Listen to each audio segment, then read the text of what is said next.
예, 근현대사 수업을 진행하도록 하겠습니다. 근현대사 수업. 역사에서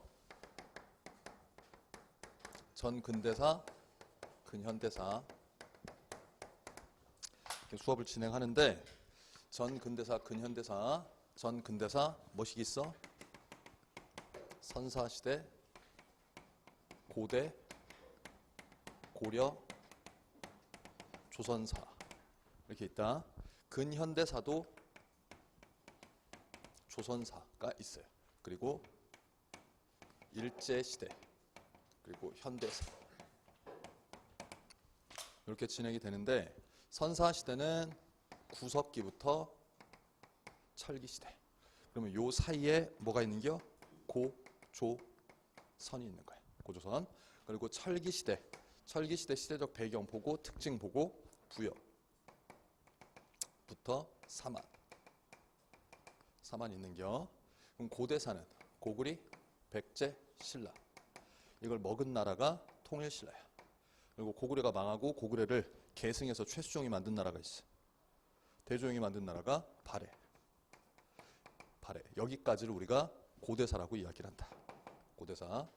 고려는 연도로 보면 918년부터 1392년 요때까지가 이제 고려 전기 후기를 합해서 이렇게 얘기하고, 조선사는 1392년 요때 시작을 해요. 1392년에서 이렇게 와서 1800. 선생님 기준으로 1800년이에요. 1800년은 조선 후기인데, 조선이 517년 된 나라예요.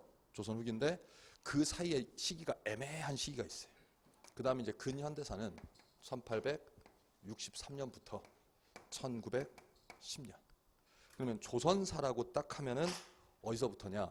1392부터 1910년까지야. 지금은 처음 공부한 학생들은 여기가 개념이 안 잡힐 거예요. 저 연도가 어쩌라고 이럴 거예요. 근데 저게 몇 세기 다음에 이제 하다 보면 잡혀. 응? 몇 년생이야? 아니다. 민선이한테 들어오자. 몇 년생이야? 02년생. 자기가 태어난 연도가 있지. 태어난 연도가 있지. 그걸 기점으로 내가 태어나기 전에는 뭐 옛날에.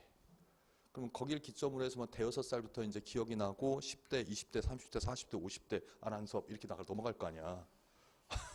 넘어갈 거 아니야. 그러다가 이제 한 90살 살다 갔다 그러면 자기가 살았던 시기를 기점으로 어디구나 500년 전이구나 300년 전이구나 이렇게 국사를 공부하다 보면 감각이 생긴다고요. 지금 안 생겨도 상관없어. 처음 공부하는 학생들.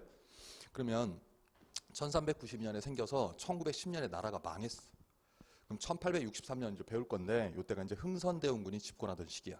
그럼 그 사이가 1800년부터 1863년 있어요. 요 시기는 FM대로 얘기하면은 전근대사 파트에 들어가요. 전근대사.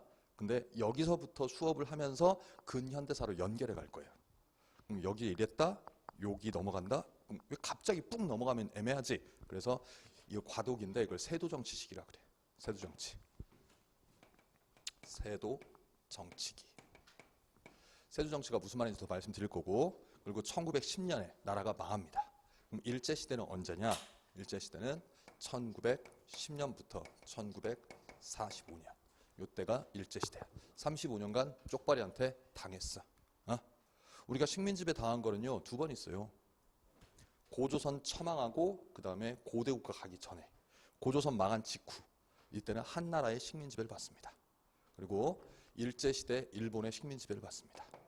그 다음에 현대사는 1945년 광복이 되고 오늘날까지 2023까지인데 23년은 시험에 안 나와요.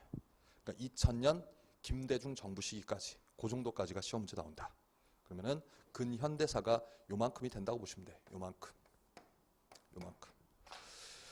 우리는 공부를 하면서 근현대사를 세 파트로 공부할 거란 말이에요. 요때를 보고 개항기라고 얘기해요. 우리가 이제 서양 문물을 받아들였던 시기, 그리고 일제시대, 현대사 이렇게 얘기하는데 출제 비율을 보면 여기 6개에서 7문제. 이렇게 출제가 됩니다. 비율적으로 20문제 기준으로. 그리고 전 근대사가 한 13문제 또는 14문제 이 정도가 출제가 된다. 그 가운데 여기서는 한 문제 나와요. 한 문제. 알았죠? 이 짜증나지만 구석기, 신석기, 청동기, 철기, 고조선, 부여부터 사만까지가 한 문제 나와요. 한 문제 나오거나 또 재수 좋으면 두 문제 나오고. 고대사에서 3개 정도, 여기서 3개 정도, 여기서 한 3개 정도 이렇게 출제가 된다. 주로 메인은 정치사에 나온다. 그리고 나머지 2-3개 정도는 13개에서 2-3개 정도는 경제사회, 문화사에서 나온다라고 보면 된다. 그 중에서도 문화사 파트가 시험에 2문제 정도는 나온다라고 보면 돼. 알았죠?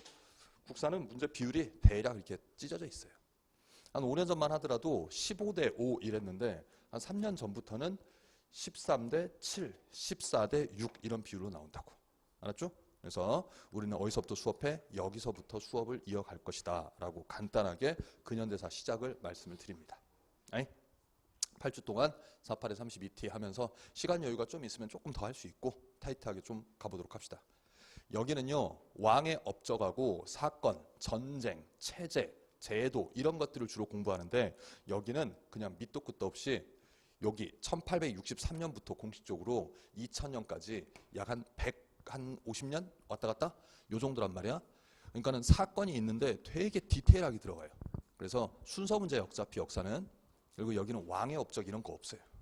왕의 업적 없어. 뭐 고종의 업적 골라라, 순종의 업적 왕 2명밖에 안 돼. 고종 순정하다가 빡살나니까 왕의 업적이 아니라 그냥 사건에 계속 연결선상이야. 그렇게 연결해서 가면 된다. 그래서 연도를 매우 중요하게 생각하고 기억해야 된다 라는 겁니다. 자, 그럼 이렇게 말씀드리고 이제